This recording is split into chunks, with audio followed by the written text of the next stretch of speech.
Las viviendas nuevas tendrán un alza moderada en sus valores y la oferta estará concentrada en unidades de precios más inferiores, sobre todo menos de 3.000 UF. Esas son las proyecciones que Colliers International tiene para el mercado inmobiliario del Gran Santiago para este año. De eso conversaremos con su gerente de estudios, Stefano Solari. Stefano, gracias por estar en Agenda Económica.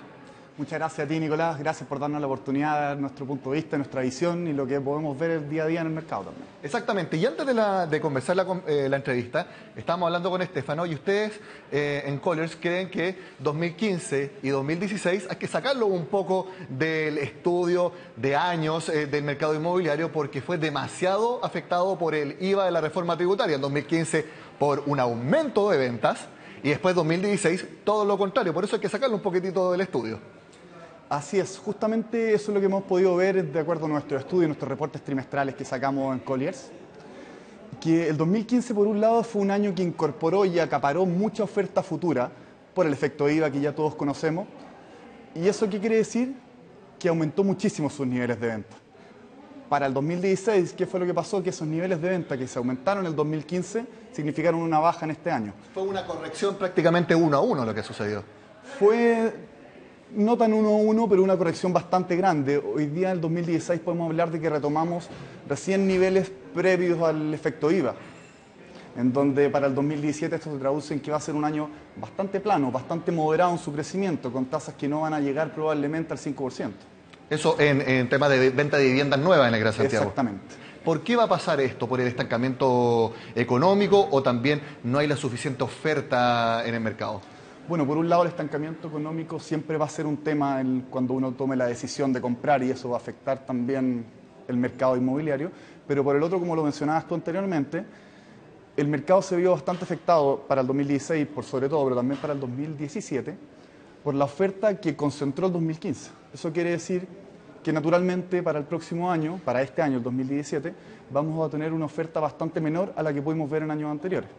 Y la oferta va a estar concentrada, como le decía en la introducción, en viviendas de menores valor, hasta 3.000 UF, 2.000 UF, principalmente departamentos, me imagino. Exactamente, así es. Hoy día los grandes desarrolladores han optado por eso, por proyectos menores, los cuales cuando analizamos sus rentabilidades, en la UF por metro cuadrado, para decirlo en términos más simples, son más atractivas. ¿Eso qué quiere decir? Que las tipologías pequeñas, las tipologías bajo las 3.000 UFs, las tipologías bajo los 60 metros cuadrados han adquirido mayor peso en el mercado. Eso, donde ustedes viendo que hay oportunidades también para los inversionistas, porque yo también tengo entendido que cuando se produjo el efecto IVA el 2015, donde mucha gente compró, también hubo muchos inversionistas que pusieron sus capitales, pero que no tuvieron el retorno que esperaban. Es decir, o los departamentos no se vendían o simplemente no se arrendaban. Eso fue algo que sucedió también. También efectivamente sucedió eso. ¿Por qué sucedió? Por un lado tenemos las restricciones crediticias, que están cada vez más restrictivas, cada vez es más difícil acceder a un crédito hipotecario. Por lo mismo, muchas personas han migrado desde la compra de una propiedad al arriendo de una propiedad. Eso afectó directamente los desarrollos para venta, directamente. Entonces hubo mucho tiempo de espera, por ejemplo, cuando se desarrollaban edificios, en que, está bien, hubo muchos permisos de edificación que se dieron, pero que simplemente las unidades no se lograron vender en el tiempo que estaban acostumbrados, sino que se demoró mucho más. Efectivamente, las velocidades de venta de cada proyecto, en las distintas comunas, en especial en comunas periféricas, donde no compite tan directamente con una comuna central en términos de conectividad, de capacidad y de equipamiento que pueda llegar a tener la comuna, equipamiento comercial, por así decirlo, equipamiento de salud, de educación. Esas comunas periféricas se vieron directamente afectadas y perdieron competitividad. Les costó mucho más vender en términos simples. Sus velocidades de venta se fueron al piso.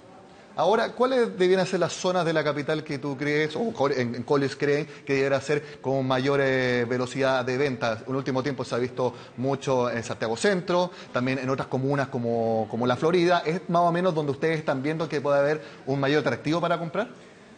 Hoy en día, de acuerdo a lo que hemos podido recopilar y de acuerdo a lo que hemos podido sacar del mercado como Colliers International, efectivamente son las comunas céntricas, comunas con muy buena conectividad y muy buen equipamiento, las que van a mantener este dominio del mercado, por así decirlo. Son comunas que van a mantenerse como Santiago Centro, comunas como Ñuñoa, Providencia eventualmente también, Las Condes.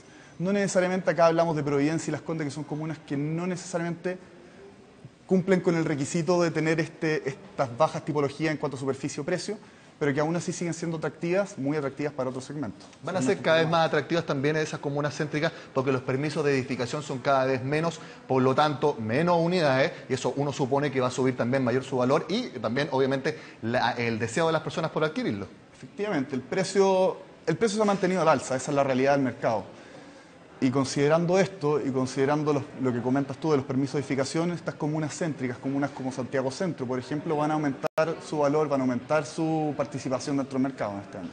También un fenómeno que comentaba gente, lo que sucedía en las comunas periféricas, estoy hablando de Colina, Huechuraba, el sector de Chicureo, donde casas que por sobre 10.000 UF, 12.000 UF, que llegado el momento de compra tenían que bajarse en un par de miles de UF porque simplemente no encontraban personas que les querían comprar. ¿Podría suceder algo, lo mismo durante 2017, ese fenómeno?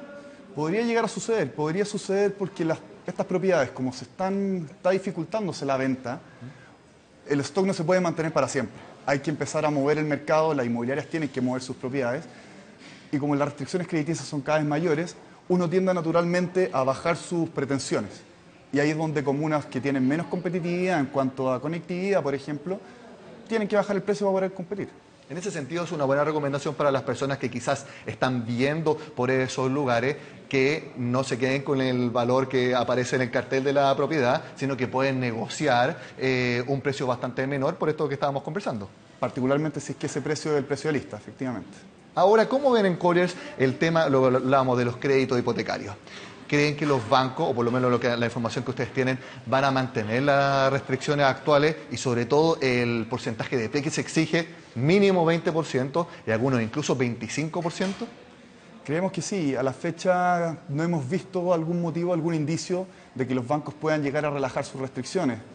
Es más, estas restricciones han ido aumentando en este último tiempo, por lo tanto, al menos en el corto plazo no se ve que pudiese haber un cambio, al menos para el 2017, por así.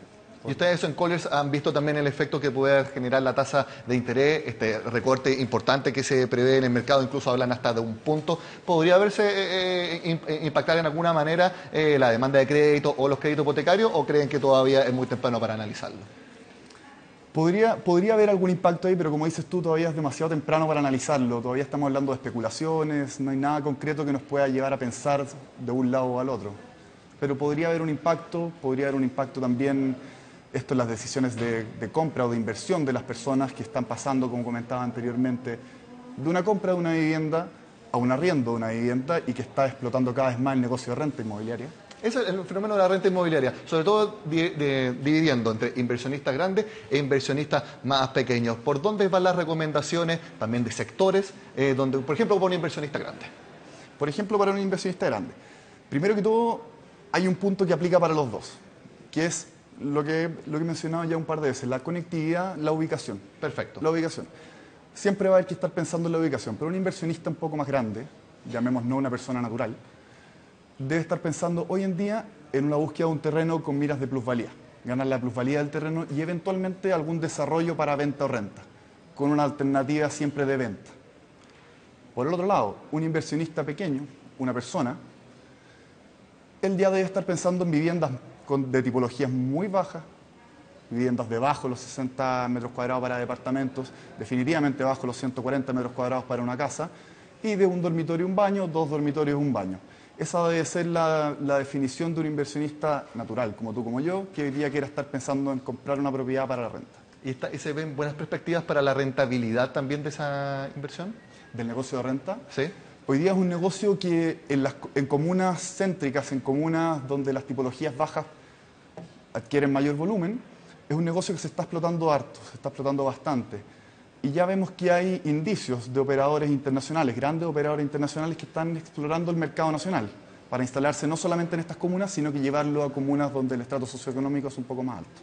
Estefano, mi última pregunta ya porque nos queda poco tiempo. ¿Cómo también ven el mercado de vacancia de oficinas? Porque también se ha visto que se desarrolló muchos proyectos y que se vendieron muy poco y, por no decirlo, hay mucho elefante blanco por ahí, hay mucha vacancia. ¿Eso se debiera mantener también en 2017?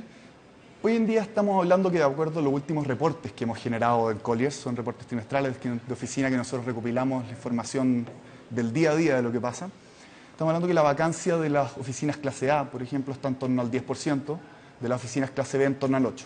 Efectivamente hay mucho proyecto que todavía no ha salido al mercado. Esos proyectos podrían distorsionar bastante lo que se ve para el 2017 en cuanto al mercado oficial. ¿Podría haber vacancia de 15, 20%? No, No tanto. no debiese aumentar tanto. En general las vacancias debiesen mantenerse en el orden del 10-11% para las oficinas clase A y en torno al 8% para las oficinas clase B. ¿Y eso podría provocar un descenso en los costos de arriendo también? Pero un descenso moderado. No debiese haber grandes variaciones. Ya hemos visto este tiempo que los precios se han mantenido bastante estables. No han habido grandes variaciones a pesar de las ausencias de entrada o de grandes entradas que han habido en distintos periodos. Bueno, vamos a ver entonces cómo se comporta el mercado. Debiera ser un poquito lento. No como fue 2015 ni tampoco 2016, donde como veíamos, la distorsión que provocó el IVA de la reforma tributaria obviamente no pueden calificarse como años normales en la industria. Stefano Solari, muchas gracias por estar con nosotros. Muchas gracias.